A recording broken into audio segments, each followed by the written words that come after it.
Business leaders, including the invincible Elon Musk, hit the wall unless they prevent it. Be proactive by watching this video for learning some strategies on how to gain your second wind. So let's start with a definition. A second wind usually means when a person runs out of breath doing running or some sporting activity, and then they regain their breath. So not necessarily by stopping, but gaining that second wind. Oftentimes, long distance runners talk about a second wind. So another definition that I like about a second wind, because it applies more to what we're talking about here, which is more of a mental second wind, and that is gaining new strength or energy to continue something that is challenging. And that's the sense that we're talking about it. So if you gain any benefit from this video, you learn anything useful, and you want to know more, please reach out to me. Either put some comments in the comments section or reach out to me directly. Thanks. I did a 30-day challenge last year. What I did was I challenged myself to write 30 articles in 30 days. I was doing pretty well, but around day 14 or 15, I only had one more video idea left. So I was a little worried I was going to run out. But all I had to do in this case was I simply decided that if I could do 15 and I could think of an article every day or for that, then I could continue to do it. And all I needed was to make sure I had one ahead of me. Shortly thereafter, that sort of released me from it. I was able to go through that next 15 days without much trouble. And in fact, usually had several ahead in terms of topics for videos. So I also, after doing that, having that confidence and being excited about the results, did another challenge, but it was actually two challenges. That was the same 30 articles in 30 days, but a new priority challenge, which was to attend and study a project management course also for 30 days. So that was the priority, was the project management course, with a secondary priority of continuing to write 30 articles in 30 days.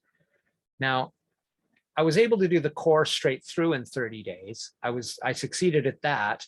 I didn't finish the course, but I did 30 days of study of the course, just as I had planned. But I only got 26 out of 30 of the articles done. That means 4 days I didn't do the articles, or I did a total over 60 days of 56 articles in 60 days.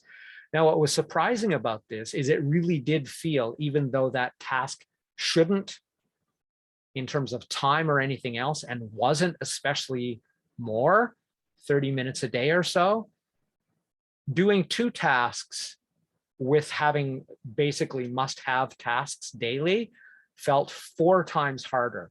And I would speculate that 3 would feel 9 times harder again, that it goes up like a square. It was surprisingly more challenging. But so what I learned from that is doing 2 must-do daily tasks, I accomplished an overall average of all the tasks of 93.33%. So it knocked me down 6 2/3% on my 100% success rate. So it was pretty good. But the main thing I learned from that is that having self-compassion, not beating myself up those days I wasn't able to or didn't finish that secondary task of writing the article. That was probably the most important key thing to continue, was not to beat myself up over the small failing I did. Otherwise, I probably would have quit that second task and then had even less success. So I was pretty happy with 93.3% though.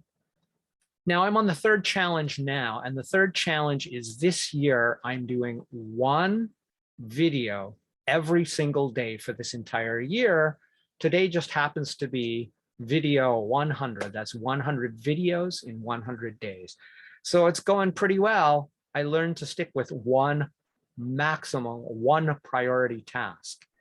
Now, even though I've been able to do this and get this far, around the 40-something or 50-something day, I started to run out of ideas again. And the way I got through that was I reflected back on my previous successes. knowing that if I could do it for 30 days in a row, I could probably do it for 60 days in a row. And if I could do it for 56 days in a row with 2 challenges in the second part, that I could probably do it forever.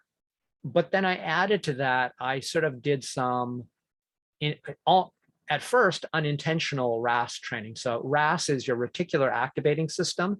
It is the part of your brain that lets you notice your glasses are on your face only when I talk about them. It helps you ignore many things in your environment that are of no threat or interest. It helps you ignore those so you have that attention to pay attention to things that are of interest, life-threatening, and or more important. So I did some RAS training on myself, plus reflecting back on the success I had because it was real, not 8th place trophy type. And that was enough to help me get through. And now I'm on day 100. I have episode topics to day 149 as of this recording. So that's pretty good. I don't doubt that I can do it. Shy of a medical emergency or an earthquake, I'm going to do these every day until the end of this year. So 3, this isn't all of them, but I only have time for about 3. The 3 things I learned from doing these challenges is that 1 challenge daily is best. 2, you're probably going to compromise on 1 like I did. And I really committed to that and still fell down a little bit. So in Jim McKelvey's book, The Innovation Stack, Jim McKelvey's the co-founder of Square, and he talked about the definition of priority and said something to this effect. There can only be 1 first thing, 1 priority. And the etymology or origin of the word priority is that it's derived from Latin prioritas. And the meaning of that is first in rank, order, or dignity. So you can only have 1 priority. And that was a powerful lesson to say, okay, if you're going to have something that's challenging, that isn't already an entrenched habit, have 1. And that aligns with Roy Baumeister's work on the same kind of thing about willpower. So 1 challenging goal or 1 priority that is not an established habit increases. The more you add, the quicker and more likely you're going to fail on all of them or most of them. So stick to 1. The second one is that 2 tasks felt 4 times harder. And I think 3 tasks would feel 9 times harder, this must-do daily thing. And there's a lot of power in doing things daily in terms of habit formation that I can't get into in this episode.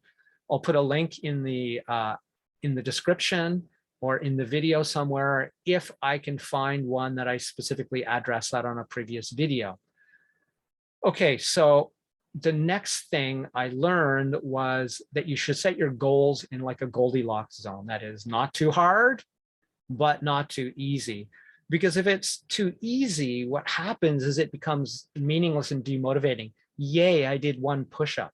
There's a movement out there towards this unfailable success being motivating. Let me put this in plain terms. I'm going to swear here.